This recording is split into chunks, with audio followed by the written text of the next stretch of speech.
अयोध्या में राम जन्मभूमि पर श्री राम के इस भव्य दिव्य मंदिर के लिए आज भूमि पूजन हुआ है।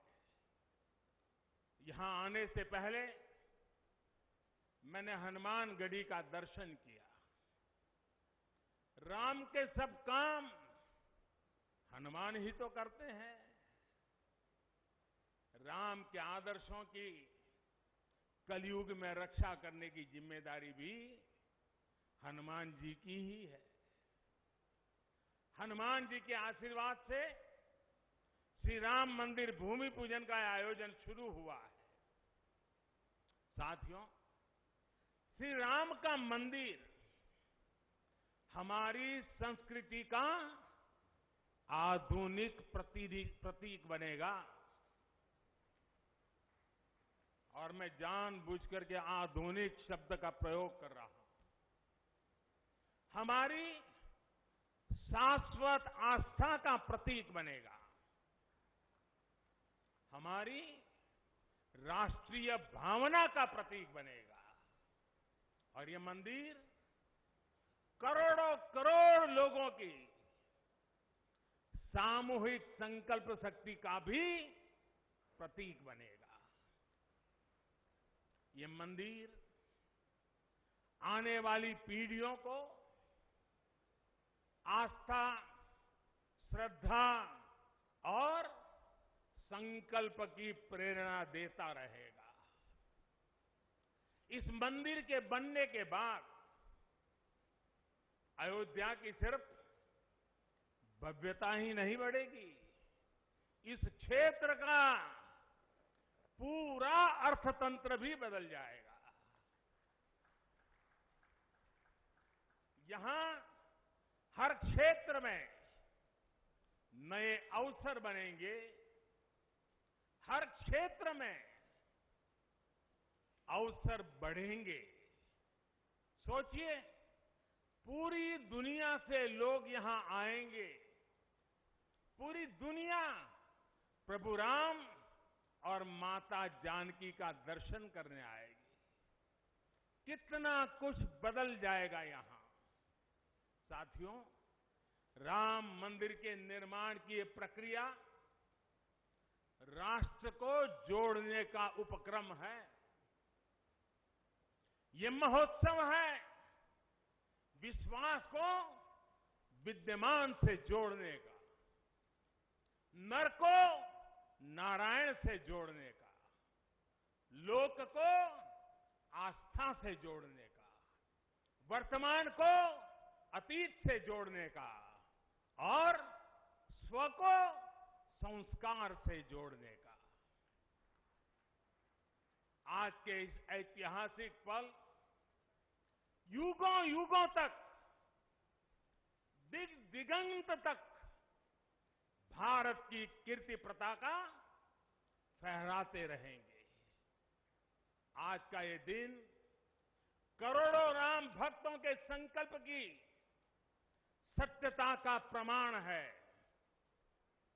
आज का ये दिन सत्य, अहिंसा, आस्था और बलिदान को न्याय प्रिय भारत की एक अनुपम भेंट है। कोरोना से बनी स्थितियों के कारण भूमि पूजन का ये कार्यक्रम अनेक मर्यादाओं के बीच हो रहा है। श्री राम के काम में मर्यादा का जैसा उदाहरण प्रस्तुत किया जाना चाहिए, देश ने वैसा ही उदाहरण प्रस्तुत किया है।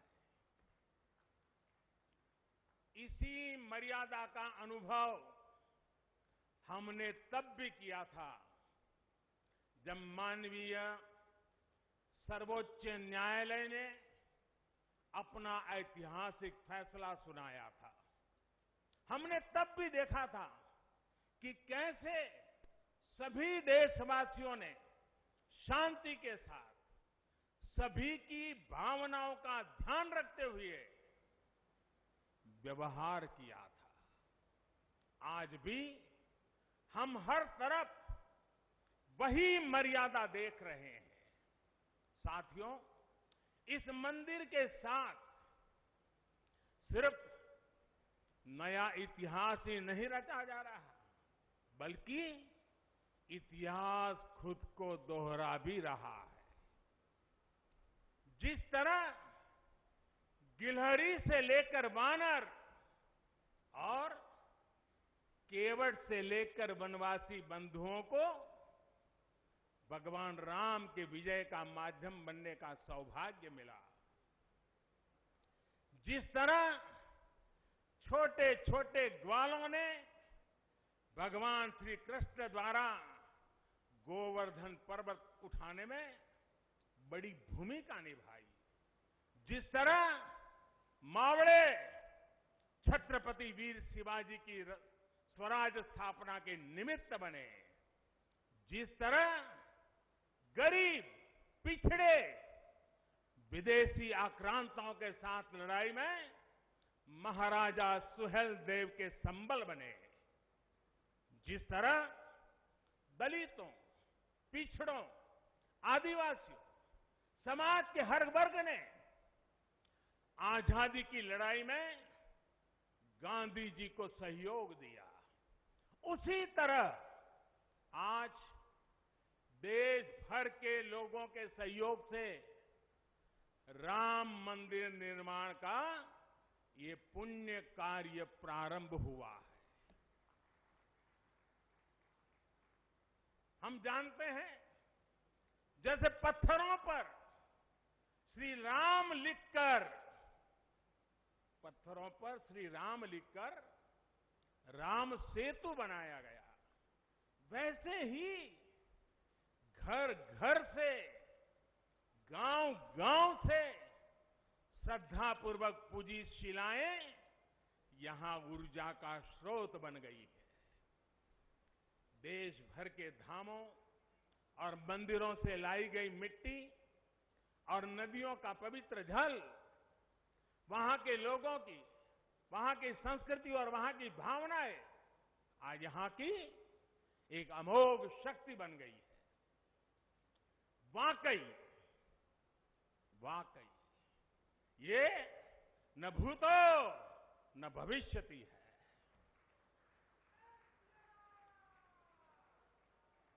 भारत की आस्था, भारत के लोगों की सामूहिकता और इस सामूहिकता की अमोघ शक्ति पूरी दुनिया के लिए अध्ययन का विषय है, शोध का विषय है। साथियों, श्री रामचंद्र को